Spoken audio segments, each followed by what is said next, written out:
اگر آپ نے جذباتی طور پر آپ نے کہہ دیا ہے تو قرآن تو واضح کہہ رہا ہے کل اولئک کان عنہ مسئولا، ہر چیز کے بارے میں پوچھا جائے گا. تو یہ آپ بہانہ نہیں کر سکتے کہ میں نے اچھا ایموشنل اگر کوئی آدمی اپنی بیوی کو طلاق دے دے تو کیا وہ طلاق نہیں ہوتی؟ طلاق تو ہو جاتی ہے. اسے تو پھر سوچنا چاہیے، کیونکہ اللہ تعالیٰ نے تو قرآن مجید میں واضح فرما دیا ان السمع والبصر والفؤاد کل اولئک کان عنہ مسئولا.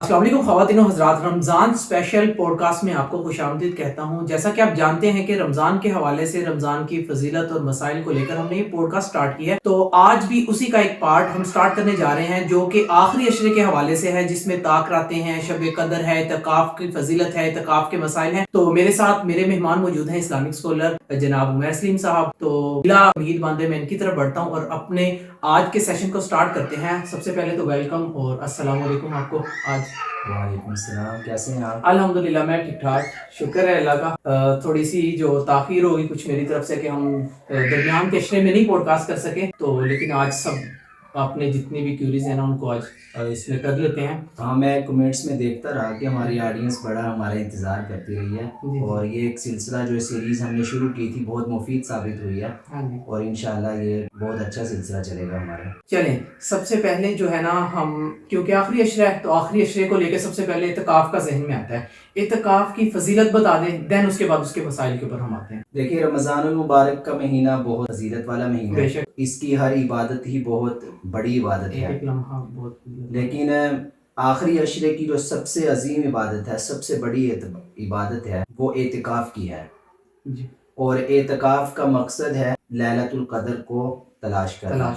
اور آپ صلی اللہ علیہ وسلم حدیث میں آتا ہے کہ جب تک لیلۃ القدر کی تعیین نہیں ہو گئی تھی کہ لیلۃ القدر آخری عشرے کی طاق راتوں میں تلاش کی جائے، آپ صلی اللہ علیہ وسلم لیلۃ القدر کی تلاش کے لیے پورا مہینہ اعتکاف کرتے. بعض دفعہ 20 دن بھی آپ سے اعتکاف ثابت ہے، لیکن جب یہ تعیین ہو گئی تو اب اعتکاف جو ہے آخری عشرے کے اندر مصنون ہے، یعنی آخری عشرے کی طاق راتوں کے اندر ہمیں لیلۃ القدر کو تلاش کرنے کا حکم ہے. ایک بات تو کلیئر ہوگی کہ اعتکاف کا مقصد ہے کہ لیلۃ القدر کو تلاش کرنا.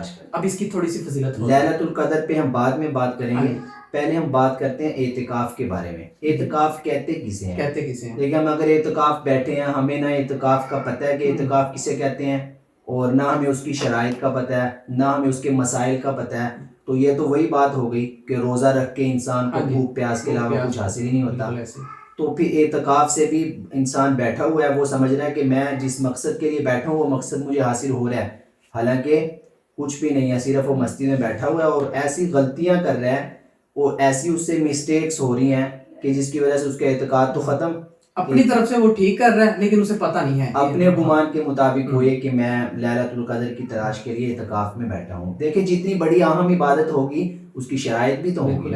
ہم نماز پڑھتے ہیں، کوئی نماز جتنی مرضی اچھے طریقے سے پڑھے کہ وہ بالکل دھیان اس کا ادھر ادھر نہ ہو، لیکن بغیر وضو کے کھڑا ہو جائے نماز میں، کیا نماز ہوگی اس کی؟ کبھی بھی اس کی نماز نہیں ہوگی، الٹا گناہ ہوگا. اگر کوئی آدمی نماز پڑھ رہا ہے، نماز میں 2 رکعت ہیں سمجھو فجر کی نماز میں، وہ کہتا ہے میں 3 پڑھ لیتا ہوں، 4 پڑھ لیتا ہوں، تو کیا اس نے تو اپنی طرف سے اچھا کام کیا ہے نا، اضافہ کیا ہے رکعات کے اندر، تو کیا اس کی نماز ہو جائے گی؟ اسی طرح ہر ایک عبادت کی کچھ شرائط ہوتی ہیں، اس کے مسائل ہوتے ہیں، اس کے احکام ہوتے ہیں. جب تک ہم ان کو فالو نہیں کریں گے ہم کس طرح کہہ سکتے ہیں کہ ہم نے عبادت کا حق ادا کر دیا یا ہم نے صحیح عبادت کیا؟ تو دین جو ہے وہ سارا کا سارا وہ آپ صلی اللہ علیہ وسلم کی اتباع کا نام ہے.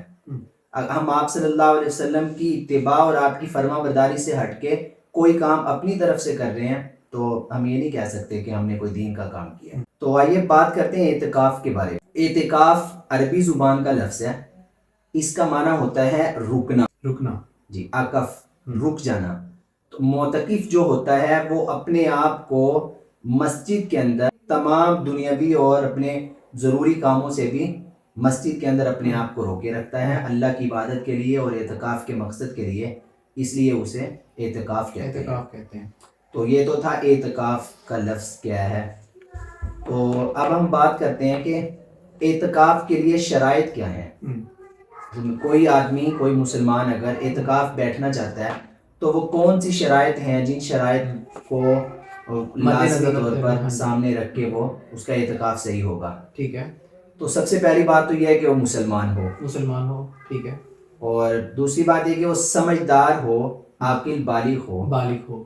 تو کوئی بچہ اگر اعتکاف بیٹھ جائے گا تو اس کا اعتکاف صحیح نہیں ہوگا، کیونکہ وہ بھی شریعت کے احکام کا مکلف ہی نہیں ہے. سیدھی سی بات ہے.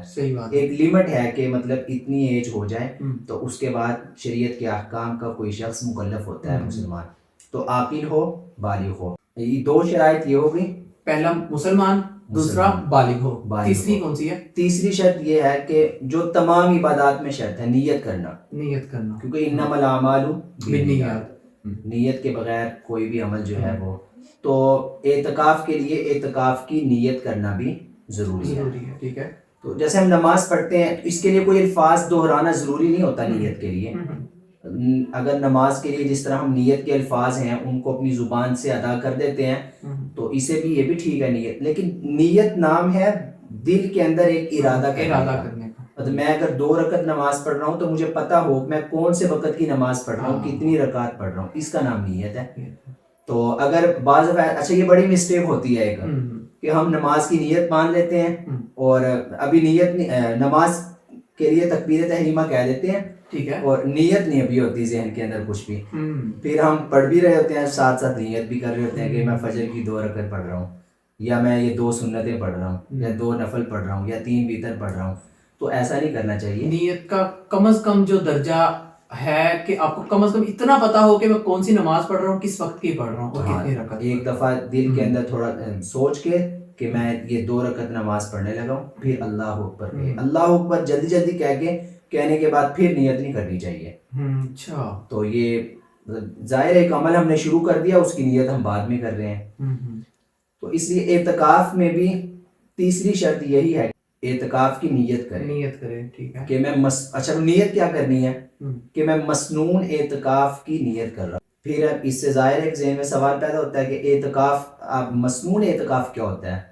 تو دیکھیں، ایک اعتکاف مستحب ہوتا ہے، ایک اعتکاف واجب ہوتا ہے، ایک اعتکاف سنت ہوتا ہے. اب ان تینوں کو بھی تھوڑا ایکسپلین کر دیں تو ذرا ایزی ہو جائے گا. ہاں، یہ میں کوشش کرتا ہوں کہ جو سنت اعتکاف ہے، مسنون اعتکاف، وہ تو یہ جو ہم رمضان کے آخری عشرے یہ لیلۃ القدر کو تلاش کرنے کے لیے جو ہم اعتکاف کرتے ہیں، جو ایک معروف ہے ہمارے ہاں سوسائٹی کے اندر، ایک رائج ہے جو سارے اعتکاف بیٹھتے ہیں، اس کو مسنون اعتکاف کہا جاتا ہے. اور اس کا حکم یہ ہے کہ یہ سنت علی الکفایہ ہے. اگر ایک پوری بستی میں سے یا ایک پورے محلے میں سے کسی مسجد میں اگر کوئی ایک شخص بھی نہیں بیٹھا تو وہ سنت اس پوری بستی کی طرف سے ادا نہیں ہوگی.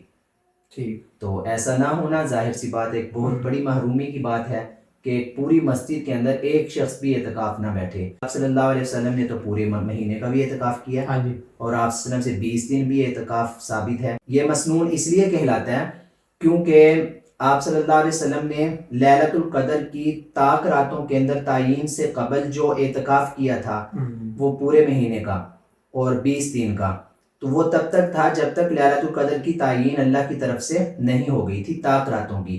لیکن جب طاق راتوں کی تعین ہو گئی تو پھر آپ صلی اللہ علیہ وسلم نے ہر رمضان المبارک میں آخری عشرے کا ہی صرف اعتکاف کیا.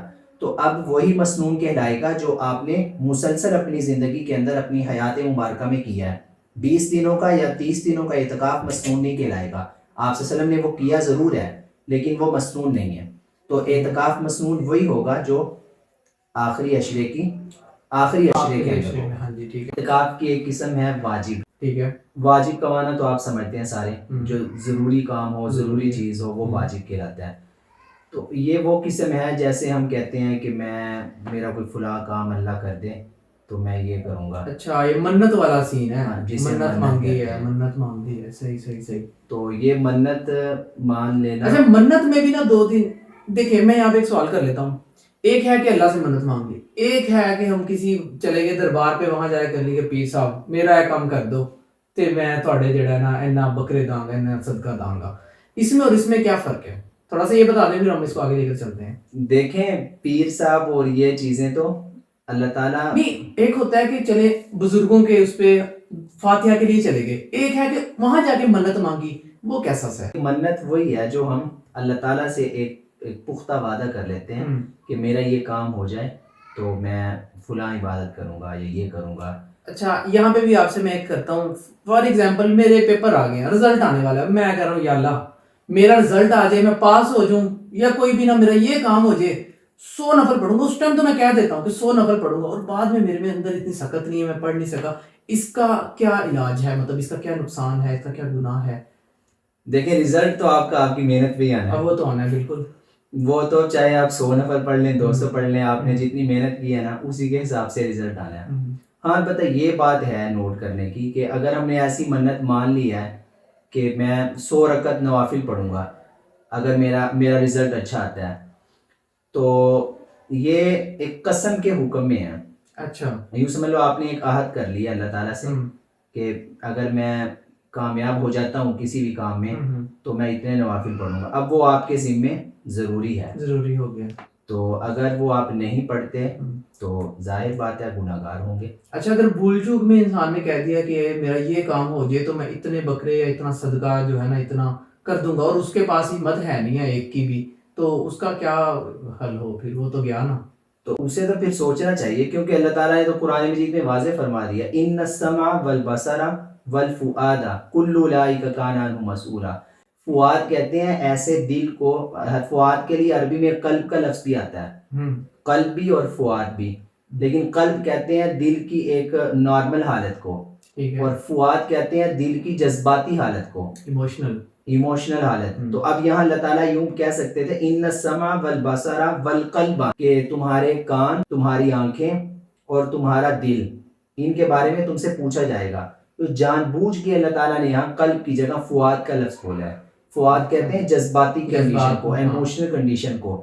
تو اگر آپ نے جذباتی طور پر آپ نے کہہ دیا ہے تو قرآن تو واضح کہہ رہا ہے کل اولئک کان عنہ مسئولا, ہر چیز کے بارے میں پوچھا جائے گا. تو یہ آپ بہانہ نہیں کر سکتے کہ میں نے اچھا ایموشنل اگر کوئی آدمی اپنی بیوی کو طلاق دے دے تو کیا وہ طلاق نہیں ہوتی؟ طلاق تو ہو جاتی ہے. اچھا, طلاق کی بات آ گئی یہاں پہ نا, مجھے پچھلے دنوں سے نا ٹاپ ٹرینڈ ایک مسئلہ چلا ہوا ہے. ایک مولانا نے کہہ دیا کہ جو ڈرامے کے اندر ہم ایک جو ہے نا جیلی سا مطلب ڈپلیکیٹ نکاح کرواتے ہیں تو یہ اصل میں نکاح ہو جاتا ہے. اس کے بارے میں آپ کیا کہتے ہیں؟ دیکھیں میں تو یہ سمجھتا ہوں ڈرامہ کسے کہتے ہیں؟ ڈرامہ ڈرامہ تو ہوتا ہی ڈرامہ ہے. تو جب ڈرامہ ہی ہے تو اس میں کیا نکاح ہونا ہے اس میں؟ لیکن وہ کہتے وہ بھی ہیں ایک ڈرامہ ہی ہے, فنکاری ہے صرف. لیکن وہاں پہ نا وہ یہ کہتے ہیں کہ کچھ چیزیں ایسی ہیں جو سیریس یا مذاق میں نا وہ ہو جاتی ہیں, جیسا طلاق اور نکاح والا معاملہ ہے کہ یہ آپ نے مذاق میں کیا یا اس طرح کیا تو یہ ہو جاتا ہے. لیکن یہ ہے کہ اس میں کم از کم ایک نیت تو ہوتی ہے نا آدمی کی.